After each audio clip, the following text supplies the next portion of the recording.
been a while. Na-awkward pa rin ako mag-vlog. Wala pa akong ano.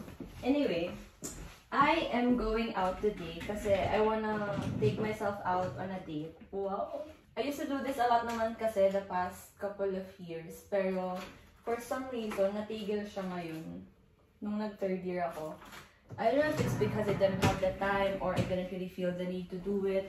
Pero siguro kasi madami akong iniisip nung first year and second year. Kaya madalas ko siyang ginagawa.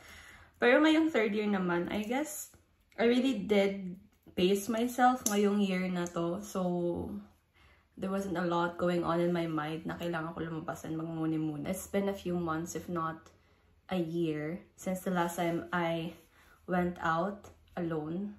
So, parang medyo bumalik na yung anxiety, to be completely honest. Parang, sabi ko, alam, mag-isa ako. Okay lang, but parang awkward solo, ganun. Pero, lalabanan natin yan kasi kailangan. I'm gonna go to the museum and then I am gonna watch a movie alone for the first time ever! And I'm so excited. Dapat kahapon ako aalis kasi nga, I wanted to start the week right. Yesterday was Monday. So sabi ko, yes, Monday, lalabas ako. It's gonna be a day for me, myself, and I. Pero, since sarado siya yesterday. This is my outfit. This is from Shein. And then this are, I think, ano bang tawag sa pants na to? Ayan. Kita pa yung luggage na andun. Anyway, these are my pants from Stradivarius. And then my shoes are from Asia. Is that how you say it? Jewelry is sponsored by Golden Miles. By my mom. I'm also gonna bring the portable... Ano tawag dun? Ayan. Jisoo Life Who! Jisoo Life Who! Sa Tabaki lang to. Puro kaartehan, ano. Malalate na ako talaga. I don't even know if I'm gonna talk for the rest of the video or if I'm just gonna insert clips of me walking around the museum. I don't know.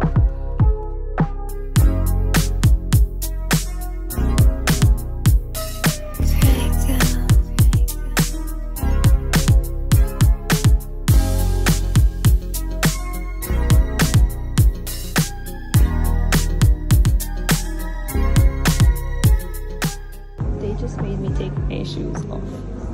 To roam on this floor, I guess you have to take your shoes off.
Nelle sale da 25 e 182 posti.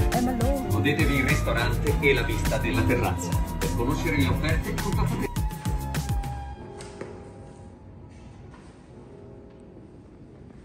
Hey guys, so I just got home, as in literal kakauwi ko lang. I just charged my phone for like 2 minutes para lang ma-film ko yung Outro. Wow! Outro. I had a lot of fun, as in nag-enjoy ako sobra. So, I went to the museum nga, and I arrived there at around 1 p.m. And then I was done nalibutin na lahat by 2:15, I think. Mabilis lang. Bilis ko lang din nag-ikot kasi shy ako.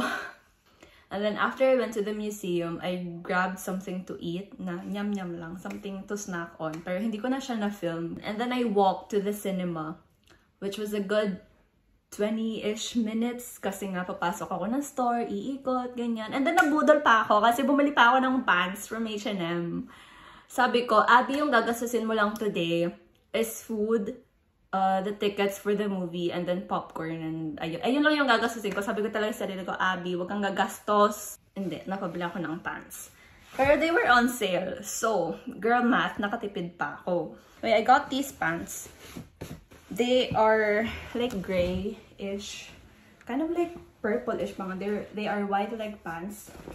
They were originally 20 euros and I got them for 8. Nakalabas ako ng H&M, 3:45. Yung movie, 4 p.m. Medyo malayo pa yung lakarin na yun. Tapos ang daming tao, tapos traffic. You know, mahirap sumingit. So, medyo walkathon ako nun. Pero nung medyo malapit na ako, sabi ko, hindi naman yung magsa-start ka agad kasi syempre may mga, di ba may mga trailers pa na piniplay bago yung movie itself. Chill na lang tayo nung medyo malapit na ako. Sabi ko, ganun na lang ako. Naggaganda-ganda na lang ako. And then, syempre, bumili ako ng ticket. Hindi niya na ako tinanong kung anong seat yung gusto ko, so which I found odd. Kasi syempre, di ba, usually, tatanungin ka kung anong seat. Hirap na hirap pa akong dalhin yung mga gamit ko kasi I have my shoulder bag, I have this paper bag, tapos I have like, popcorn, and then my drink. Tapos so parang talagang claw hands. Ang dami kong dala. Hirap na hirap pa akong buksan yung pinto. Tapos sis! Pagpasok ko ng cinema, there was no one there. Oh my God! Ako lang mag-isa. Ako lang mag-isa yung nanood, mga Mars. As in, kaya pala hindi niya na ako pinapili ng seat. Yung pinili niya na talaga, yung sa gitna. I watched the movie alone. It's like I rented the theater.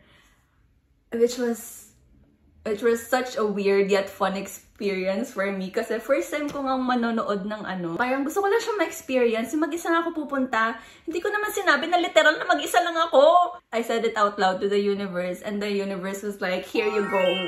Tuwang-tuwa ako. As in, hindi ako makaget over. The whole time, nakagigil ako. Popcorn, drink. I was alone. Parang nirenta ko talaga yung buong sala, mga Mars. I mean, I'm pretty sure na naglagay na ako ng clip before. 10 out of 10, gagawin ko ulit. Ano kaya reaction ng mga nanonood sa CCTV, no? Sabi ko, ano kaya reaction niya nung mag-isa lang ako dun? Tapos tumatawa ako mag-isa. Parang minsan kinakausap ko yung sarili ko na, ano ba yan? Ganyan. Nalobat yung phone ko, tapos na-fold din yung memory ko. So, naputol yung sinasabi ko. Pero ayun nga, 10 out of 10, gagawin ko ulit. You know, lumabas mag-isa. This is a reminder na you don't always have to be with other people to have fun. You can just enjoy your own company. Wow. Lagay ko yung quotes. I'm kind of like stepping out of my comfort zone. Ang arte! Anyway, that is it for today's video. Thanks for watching. Thanks for coming along with me. You spent the day with me. I don't know how to end this video. Ano yung nakalagay sa parang logo ko dati sa YouTube? Kasi may logo ako nilalagay before when I end my videos. I think it's, Abby waiting for you. Because my name is Abby. Pero I go by Audrey now. So, thanks for watching this video. Abby waiting for you. Ang corny. Ayoko na!